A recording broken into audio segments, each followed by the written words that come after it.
ಎಲ್ಲರಿಗೂ ನಮಸ್ಕಾರ. ಶುಭಮಸ್ತು ಲೋಕಕ್ಕೆ ಸ್ವಾಗತ. ಮುಂಜಾನೆ ಮನೆಯ ಹೆಣ್ಮಕ್ಕಳು ಎದ್ದು ಹೊಸ್ತಿಲಿಗೆ ನೀರು ಹಾಕಿ ರಂಗೋಲಿ ಹಾಕಿದರೆ ಆ ಮನೆಗೊಂದು ಲಕ್ಷಣದ ಕಳೆ ಬರುತ್ತದೆ. ಈ ರಂಗೋಲಿಯನ್ನು ಹಿಂದಿನ ಕಾಲದಿಂದ ಇಂದಿನವರೆಗೂ ಪಾಲಿಸಿಕೊಂಡು ಬರ್ತಾ ಇದ್ದಾರೆ. ಈಗೀಗ ಆಧುನಿಕತೆ ಒಗ್ಗಿಕೊಂಡು ಜನ ರಂಗೋಲಿ ಹಾಕಲು ಸಮಯವಿಲ್ಲವೆಂದು ರಂಗೋಲಿ ಚಿತ್ರ ಇರುವ ಪ್ಲಾಸ್ಟಿಕ್ ಹಾಳೆಯನ್ನು ಮನೆಯ ಬಾಗಿಲಿನ ಮುಂದೆ ಅಂಟಿಸಿಬಿಡ್ತಾರೆ. ಆದರೆ ಇದರಿಂದ ಯಾವುದೇ ಪರಿಣಾಮಗಳು ಉಂಟಾಗುವುದಿಲ್ಲ. ನಿಜವಾಗಿಯೂ ಅದು ನಕಾರಾತ್ಮಕ ಶಕ್ತಿಯನ್ನು ಉದ್ಭವ ಮಾಡುತ್ತದೆ. ನಿಜವಾಗಿಯೂ ರಂಗೋಲಿಯ ಪ್ರಾಮುಖ್ಯತೆ ಏನು ಮತ್ತು ರಂಗೋಲಿಯಿಂದ ಸಿಗುವ ಉಪಯೋಗಗಳೇನು ಎನ್ನುವುದರ ಬಗ್ಗೆ ಕುರಿತು ಇವತ್ತಿನ ವಿಡಿಯೋದಲ್ಲಿ ತಿಳಿದುಕೊಳ್ಳೋಣ. ರಂಗೋಲಿಯು ಬಣ್ಣಗಳ ಆಚರಣೆಯನ್ನು ಸಂಕೇತಿಸುವ ಸಂಸ್ಕೃತ ಒಂದು ಪದ ಅಂತ ಹೇಳ್ಬೋದು. ರಂಗವಲ್ಲಿಯಿಂದ ಎಂಬ ಶಬ್ದದಿಂದ ಬಂದಿದೆ. ಇದು ಪ್ರಾಚೀನ ಭಾರತೀಯ ಕಲೆ, ಶಿಲ್ಪಕಲೆ, ವರ್ಣಚಿತ್ರಗಳಿಗಿಂತಲೂ ಹಿಂದಿನದಾಗಿದೆ. ಯಾವುದೇ ಧಾರ್ಮಿಕ ಆಚರಣೆ ಇರಲಿ, ಹಬ್ಬ ಹರಿದಿನಗಳಿರಲಿ, ರಂಗೋಲಿಯನ್ನು ಶುಭ ಸೂಚಕವಾಗಿ ಹಾಗೂ ಪ್ರಾಥಮಿಕ ಅವಶ್ಯಕತೆಯಾಗಿ ಹಾಕುತ್ತಾರೆ. ಹಬ್ಬಗಳ ಆಚರಣೆ, ವಿವಾಹ, ಧಾರ್ಮಿಕ ಪೂಜೆ ಮುಂತಾದ ಶುಭ ಕಾರ್ಯಗಳಲ್ಲಿ ಹಾಕುವಂತಹ ರಂಗೋಲಿಯು ಆ ಸ್ಥಳಕ್ಕೆ ಧಾರ್ಮಿಕ ಸ್ಪರ್ಶವನ್ನು ನೀಡುತ್ತದೆ ಅಂತ ಹೇಳ್ಬೋದು. ಯಾವ ಮನೆಯ ಮುಂದೆ ರಂಗೋಲಿ ಇರುವುದಿಲ್ಲವೋ ಆ ಮನೆಯನ್ನು ಸೂತಕದ ಮನೆಗೆ ಸಮವಾಗುತ್ತದೆ ಅಂತ ಹೇಳ್ತಾರೆ. ರಂಗೋಲಿಯನ್ನು ಯಾಕೆ ಹಾಕಬೇಕು ಅಂದರೆ 2 ಉದ್ದೇಶಕ್ಕೆ ಮಾತ್ರ ಹಾಕಲೇಬೇಕು. ಒಂದು, ಮನೆಯ ಸೌಂದರ್ಯಕ್ಕಾಗಿ. ಇನ್ನೊಂದು, ಮನೆಗೆ ಶುಭ ಫಲಿತಾಂಶಗಳನ್ನು ಪಡೆದುಕೊಳ್ಳಲು ನಾವು ರಂಗೋಲಿಯನ್ನು ಹಾಕಲೇಬೇಕು. ರಂಗೋಲಿ ಹಾಕಲು ಮಹಿಳೆಯರಿಗೆ ಯಾವುದೇ ಅಚ್ಚು, ದಾರ, ಕುಚ್ಚುಗಳು ಬೇಕಾಗುವುದಿಲ್ಲ. ಬೆರಳಿನ ಮೂಲಕವೇ ವಿಧವಾದ ರಂಗೋಲಿಗಳನ್ನು ಹಾಕಬಹುದು. ಬೆರಳುಗಳಲ್ಲಿ ಆ ರೀತಿ ರಂಗೋಲಿಗಳು ಮೂಡಿ ಬರುತ್ತವೆ. ಪ್ರತಿದಿನ ಪ್ರಯತ್ನ ಮಾಡುವುದರಿಂದ ಸುಂದರವಾದ ರಂಗೋಲಿಗಳನ್ನು ಹಾಕಬಹುದು.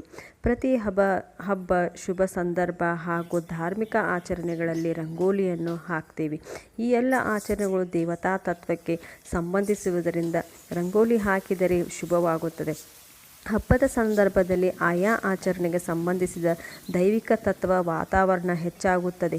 ದೇವಾನುದೇವತೆಗಳು ಧಾರ್ಮಿಕ ಆಚರಣೆಯನ್ನು ಮಾಡುವ ಸ್ಥಳಕ್ಕೆ ಆಹ್ವಾನಿಸಲು ರಂಗೋಲಿಯನ್ನು ಹಾಕಲೇಬೇಕು.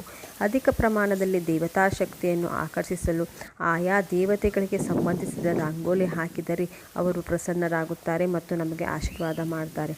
ಆಧ್ಯಾತ್ಮಿಕ ತತ್ವದ ಪ್ರಕಾರ ಸುತ್ತಲಿನ ಶಬ್ದ, ಸ್ಪರ್ಶ, ರುಚಿ, ರೂಪ, ವಾಸನೆ ಶಕ್ತಿಯು ದೇಹ ಹಾಗೂ ಭಾವನೆಯ ಮೇಲೆ ಬೀರುತ್ತದೆ. ಅದೇ ರೀತಿ ಮಹಿಳೆಯು ರಂಗೋಲಿ ಹಾಕುವಾಗ ಅದೇ ಆಧ್ಯಾತ್ಮಿಕ ಶಕ್ತಿಯನ್ನು ಪಡೆದುಕೊಳ್ಳುತ್ತಾಳೆ. ರಂಗೋಲಿಯ ರೂಪ ಹಾಗೂ ಬಣ್ಣಗಳಲ್ಲಿ ಸಣ್ಣ ವ್ಯತ್ಯಾಸ ಮಾಡಿದರೂ ಅದರ ಕಂಪನಗಳು ಕೂಡ ಬದಲಾಗ್ತವೆ ಅಂತ ಹೇಳ್ಬೋದು.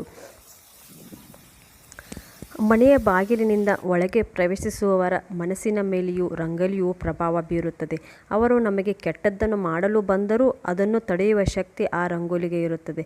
ಮನಸ್ಸಿಗೆ ಶಾಂತಿಯನ್ನು ನೀಡುವುದರ ಜೊತೆಗೆ ಮನೆಯ ಆಂತರಿಕ ಶಾಂತಿಯನ್ನು ಕಾಪಾಡುತ್ತದೆ. ಈ ರಂಗೋಲಿಗಳು ಮನಸ್ಥಿತಿ ಬದಲಾಯಿಸಲು, ಮನಸ್ಸಿಗೆ ಶಾಂತಿಯನ್ನು ಪಡೆದುಕೊಳ್ಳಲು ಪ್ರತಿದಿನ ರಂಗೋಲಿ ನಮಗೆ ಸಹಾಯ ಮಾಡುತ್ತದೆ ಅಂತ ಹೇಳ್ಬೋದು. ರಂಗೋಲಿಯ ಮುಖ್ಯ ಲಕ್ಷಣವೇನೆಂದರೆ ದೇವತಾ ತತ್ವದ ಪ್ರಸರಣವಾಗುತ್ತದೆ ಅಂತ ಹೇಳ್ಬೋದು. ಇದರಿಂದಾಗಿ ಭಕ್ತರು ದೈವಿಕ ಶಕ್ತಿ, ಭಾವ, ಚೈತನ್ಯ ಅಂದರೆ ದೈವಿಕ ಪ್ರಜ್ಞೆ, ಆನಂದ, ಶಾಂತಿ ಹಾಗೂ ಆಧ್ಯಾತ್ಮಿಕ ಅನುಭೂತಿಯನ್ನು ಪಡೆಯುತ್ತೇವೆ.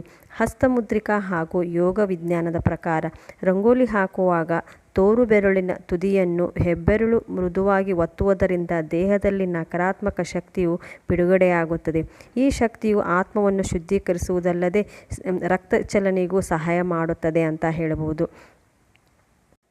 ಪ್ರತಿದಿನ ರಂಗೋಲಿಯನ್ನು ಮಣ್ಣಿನ ನೆಲ, ಸಗಣಿ ಸಾರಿಸಿದ ನೆಲ, ಟೈಲ್ಸ್ ಮೇಲೆಯೂ ಹಾಕಬಹುದು. ಯಾರಿಗಾದರೂ ವಿಶೇಷವಾಗಿ ಆರತಿ ಮಾಡುವಾಗ ಅವರನ್ನು ಕುಳ್ಳರಿಸಿದ ಮರದ ಮನೆಯ ಸುತ್ತಲೂ ರಂಗೋಲಿಯನ್ನು ಹಾಕಬಹುದು. ಜೊತೆಗೆ ಅವರು ಕೂತಿರುವ ಮನೆಯ ಮುಂದೆಯೂ ರಂಗೋಲಿಯನ್ನು ಹಾಕಬಹುದು. ಇದರಿಂದ ಸುಂದರತೆಯು ಜಾಸ್ತಿ ಆಗುತ್ತದೆ ಮತ್ತು ದೇವಾನುದೇವತೆಗಳು ಪ್ರಸನ್ನರಾಗ್ತಾರೆ. ಈ ಮಾಹಿತಿ ನಿಮಗೆ ಇಷ್ಟ ಆಗಿದೆ ಅಂತ ಅಂದ್ಕೊಂಡಿದ್ದೀನಿ. ಈ ಮಾಹಿತಿ ನಿಮಗೆ ಇಷ್ಟ ಆದರೆ ದಯವಿಟ್ಟು ಲೈಕ್ ಮಾಡಿ, ಶೇರ್ ಮಾಡಿ ಮತ್ತು ಸಬ್ಸ್ಕ್ರೈಬ್ ಮಾಡಿ ಅಂತ ಕೇಳ್ಕೊಳ್ತಾ ಇದ್ದೀನಿ. ಎಲ್ಲರಿಗೂ ನಮಸ್ಕಾರ. ಮತ್ತೆ ಮುಂದಿನ ವಿಡಿಯೋದಲ್ಲಿ ಸಿಗೋಣ.